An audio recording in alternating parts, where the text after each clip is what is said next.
It's difficult to hear the term indie roguelike action RPG in 2025 and not instantly think of the now infamous Hades games. You and I both know it, any new release within this genre will inevitably draw comparisons to Supergiant Games' classic dungeon crawler. If you're going to try to stand out in this genre, you're really going to have to do something unique and different, or I suppose just do the exact same thing and attempt to bottle the magic.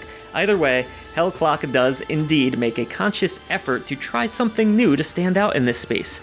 A timer. Okay, I guess even a timer isn't exactly a new concept, but the way in which the clock mechanic is implemented in this game certainly seems like a fresh take.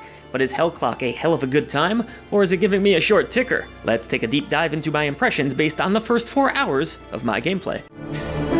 Centenas de milhares vagaram sem rumo pelos caminhos do sertão. Canudo surgiu como uma luz de esperança para o povo que insistia em acreditar na misericórdia divina. Real quick, don't let time run out on us. Head over to patreon.com/idreamofindiegames and gain Discord access, early shows, shoutouts at the end of every video we produce, so much more. Or maybe grab a YouTube membership today and net yourself even more awesome perks. Your new indie gaming community can't wait to meet you. Hellclock may not be able to escape the Hades comparisons, however, it was also inspired by titles like Path of Exile in terms of its depth, and Diablo, obviously, with its setting and themes. The game features 3 acts, each leading up to a challenging boss battle. These acts are broken up into smaller segments known as floors as you descend deeper into hell, with a clock constantly ticking down on your life. I guess I see where the name comes from now.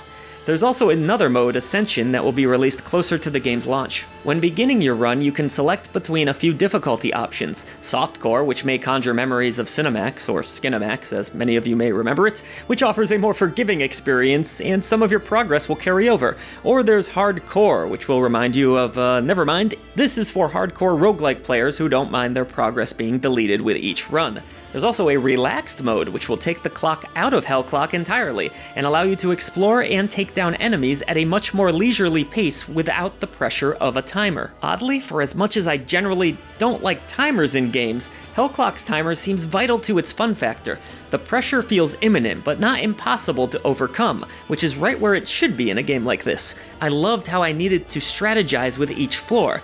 Do I rush headfirst and try to save precious seconds for later, or do I take more time to mow down additional enemies and collect extra loot and items to grow stronger for what lies ahead? With that timer disabled, the illusion of urgency seemed gone, and I felt free to pick off enemies from a distance, easily leveling up and collecting everything that a floor had to offer. While this is a power trip at first, relaxed mode never offered the same thrills. Scattered throughout each floor, players will also find shrines, which can temporarily increase certain stats, as well as statues where you can purchase upgrades for your character and his abilities. There are also treasure chests and other secrets to discover, but only if you can spare the time, or you're on relaxed mode. Killing off larger enemies or sub-bosses grants you relics, which can be equipped after each run back at the main hub area. Here you can also make other upgrades and purchases. There is a skill book which allows you to unlock new abilities which are equipped to the input of your choice.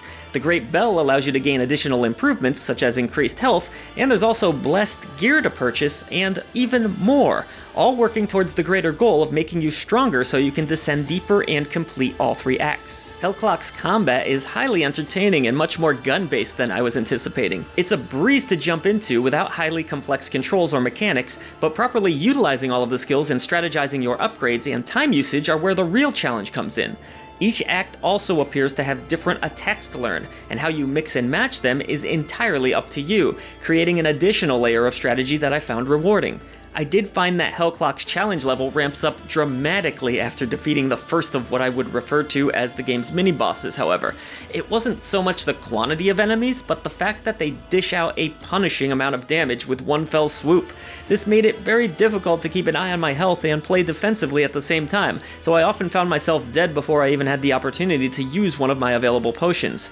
There is a dash to help you get away from enemies, but when you're ganged up on by a group of monstrosities and also trying to keep an eye on your health and mana bar, well, it's easy for strategy and skill to go out the window. Even still, I found myself hopelessly addicted to the core gameplay loop, more so than a lot of other entries in this genre. In terms of narrative, Hellclock is deeply rooted in Brazilian history, specifically the War of Canudos, but with a supernatural twist that makes the game more of a battle between heaven and hell. I thought that the Portuguese voice acting added a layer of authenticity to the world, alongside some beautiful high-contrast animated cutscenes that set a properly dark tone for the events that unfold. The story, while important, does seem to take a back seat to the game's mechanics. Hellclock performed rather flawlessly on my PC, even at ultra settings using a 4070 GPU. On Steam Deck, I was experiencing frame dips on every graphical setting from ultra to low.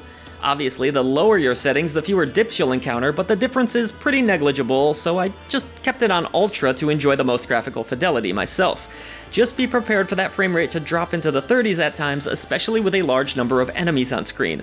Hopefully, more optimizations will be made in the future, as this would be a great title to take for a few runs on the go. As it stands, Valve's handheld version still gets the job done depending on your tolerance for inconsistent frame rate.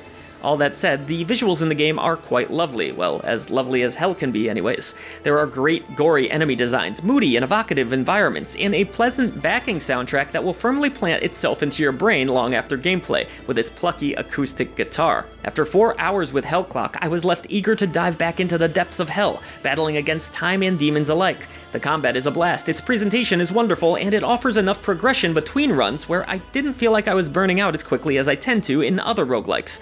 Hellclock will be dropping on July 22nd, it's priced at $19.99, and it's a hell of a good time. Normally I'd have a full review for you all, but I've only managed to get to the end of Act 1, so I don't want to make any definitive sort of statement on the entire product. But so far, so very good. Voice to the voiceless, and I'll see you on the channel for even more indie gaming coverage.